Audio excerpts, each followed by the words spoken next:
Section formula. तो इसमें coordinate के बारे में आपको थोड़ा बताया गया। अब यहाँ पे 2 पॉइंट आपको मिल गए। सेक्शन फार्मूला ये बताया था, सेक्शन फार्मूला। अब एक स्ट्रेट लाइन है ऐसे ए बी, और ए का कोऑर्डिनेट आपको पता है x1 y1 और बी का कोऑर्डिनेट पता है x2 y2। और एक पॉइंट सी है, ये सी लाइन सेगमेंट ए बी को m1 रेशियो m2 के रेशियो में डिवाइड करता है। किस रेशियो में? m1 रेशियो m2 के रेशियो में डिवाइड करता है। तो सी के कोऑर्डिनेट को यदि हम x और कामा y से डिनोट करें तो सी का कोऑर्डिनेट निकालने का फार्मूला ये है। क्या लिखते हैं? m1 लिखेंगे पहले, m1 इंटू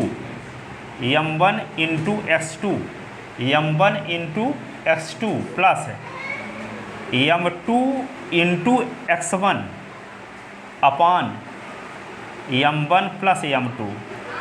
और y कोऑर्डिनेट निकालने का formula m1 into y2, m1 into y2 plus m2 into y1, m2 into y1 upon m1 plus m2।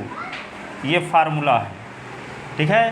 एक लाइन सेगमेंट है ए बी, ए का कोऑर्डिनेट आपको दिया है, ए का कोऑर्डिनेट है s1 y1 और बी का कोऑर्डिनेट है s2 y2। तो लाइन सेगमेंट ए बी को m1, उसको बंद कर दो, m1 रेशियो m2 के रेशियो में डिवाइड करने वाला जो पॉइंट है सी, तो सी का जो कोऑर्डिनेट निकालने का फार्मूला होता है ये होता है, ठीक है। तो यहाँ पे लिखेंगे, क्या लिखवाए थे? The coordinate of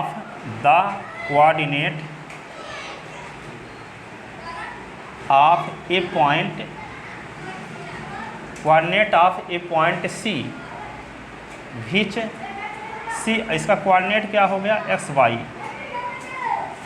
which divide line segment A B in the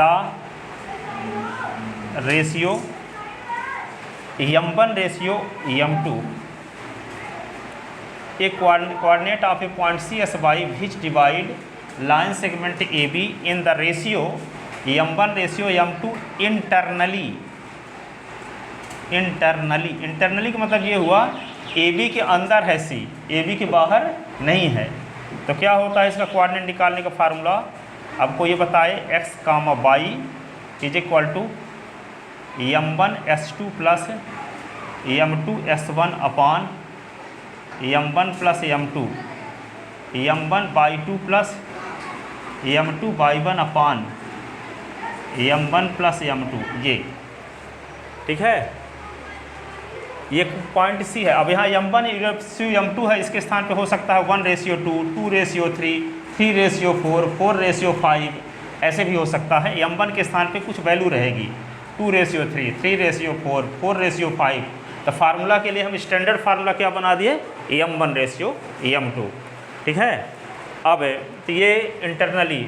अब है एक्सटर्नल डिवीजन पॉइंट। जैसे मान लो कि यहाँ पे a और b है, a और b, और यहाँ सी ए बी के बाहर चला गया। यहाँ तो क्या था? सी ए बी के अंदर था, इसको बोलते हैं इंटरनल डिवीजन पॉइंट। और जब सी ए बी के बाहर चला गया तो इसको क्या बोलेंगे?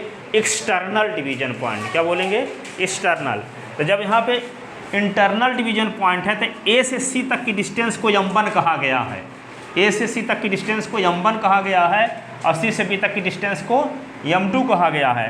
तो जब सी बाहर चला गया तब भी यहाँ भी जब ए से सी तक की डिस्टेंस को m1 कहा गया है तो यहाँ भी ए से सी तक की डिस्टेंस को m1 कहेंगे, ये m1 होगा। और फिर यहाँ सी से बी तक की डिस्टेंस को m2 कहेंगे, तो यहाँ सी से बी तक की डिस्टेंस ये है तो इसको m2 कहेंगे। और ये सी का कोऑर्डिनेट s1 रहेगा, और इसका कोऑर्डिनेट क्या है? s1 y1, और इसका कोऑर्डिनेट है s2 y2। तो जब ये कोऑर्डिनेट पता हो और ये कोऑर्डिनेट पता हो और रेशियो पता हो, m1 रेशियो m2 ये भी पता हो, एक्सटर्नल डिवीजन पॉइंट है, तब ऐसी कंडीशन में इस सी का कोऑर्डिनेट निकालने का फार्मूला यही होगा, लेकिन यहाँ प्लस के स्थान पे माइनस हो जाएगा, ठीक है। इंटरनल है तो यहाँ प्लस है, और एक्सटर्नल हो जाएगा तो क्या लग जाएगा, माइनस। तो यहाँ पे external division point, the coordinate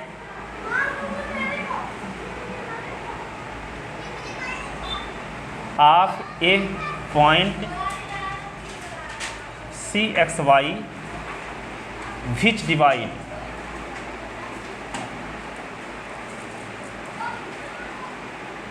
line segment AB in the ratio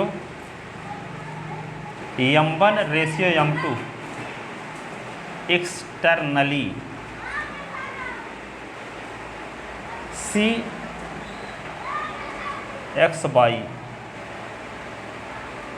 M1 X2 minus M2 X1 upon M1 minus M2, और क्या लिखेंगे M1/2 माइनस M2/1 अपान M1 माइनस M2। ये एक्सटर्नल डिवीजन पॉइंट के लिए कोऑर्डिनेट है। अब जैसे मान लो इंटरनल में यदि C से यहाँ तक की डिस्टेंस 5 सेंटीमीटर है मान लो, और यहाँ से यहाँ तक की डिस्टेंस भी 5 सेंटीमीटर है, तो C क्या कहलाएगा, मिड पॉइंट। C क्या कहलाएगा, मिड पॉइंट। A से C तक की डिस्टेंस भी 5 है, C से B तक की डिस्टेंस भी 5 है, इसका मतलब है M1 और M2 का मान बराबर है। तो जब M1 का मान M2 के बराबर हो गया, ऐसी कंडीशन में C क्या हो जाएगा, AB का मिड पॉइंट हो जाएगा। क्या हो जाएगा, मिड पॉइंट। तो मिड पॉइंट, तो यहाँ पे क्या लिखेंगे, ऐसी जब यह CAB का मिड पॉइंट होगा तो निश्चित रूप से M1 की वैल्यू M2 के इक्वल होगी। चाहे A से C तक की डिस्टेंस 10 हो तो C से B तक की भी डिस्टेंस 10 होगी। यदि A से C तक की डिस्टेंस 7 है तो C से B तक की डिस्टेंस भी क्या होगी, 7 होगी।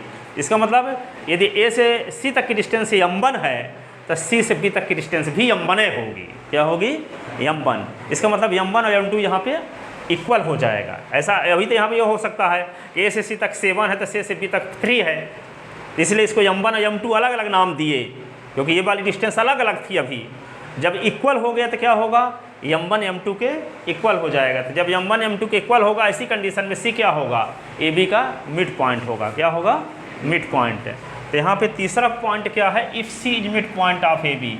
इफ़ है point CXY is mid point of AB, then क्या लिखोगे, M1 is equal to M2 हो जाएगा। M1 इज इक्वल टू क्या हो जाएगा, M2। तो यहाँ पे C का जो कोऑर्डिनेट होगा वे ऐसे लिखा जाएगा, CSY इज इक्वल टू, यही फार्मूले को लिखेंगे, लेकिन M2 के स्थान पे क्या लिख देंगे, M1।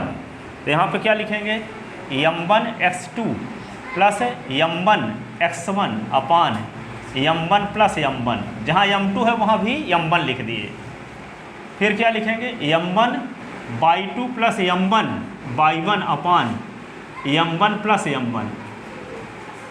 तो CXY, तो क्या लिखोगे, M1 दोनों में है तो M1 कॉमन ले लिए, तो क्या बचा, S2 प्लस S1 अपान 2M1। ये क्या होगा, M1 common, by2 plus by1 अपान 2M1। ऐसे M1 कट गया, तो CXY इज इक्वल टू क्या होगा, S2 प्लस S1 अपान 2 और by2 प्लस by1 अपान 2। तो ये मिड पॉइंट निकालने का फार्मूला है। ठीक है, किसी पॉइंट का मिड पॉइंट निकालना हो तो इस फार्मूले से निकाल लेंगे। ठीक है, इसी को हम क्या बताए थे कि ऐसे भी लिख सकते हैं। कैसे लिख सकते हैं, CXY यदि है तो इसको लिख सकते हैं क्या, S1 प्लस S2 अपान 2 और y1 प्लस y2 अपान 2। ये मिड पॉइंट का निकालने का फार्मूला है। ठीक है, ये इंटरनल डिवीजन पॉइंट, ये क्या है, एक्सटर्नल डिवीजन पॉइंट, ये मिड पॉइंट। ये तीनों फार्मूला लिखो, और तीनों फार्मूले पर आधारित एक्सरसाइज 7.2 एक्सरसाइज है, उस पर क्वेश्चन बताते हैं।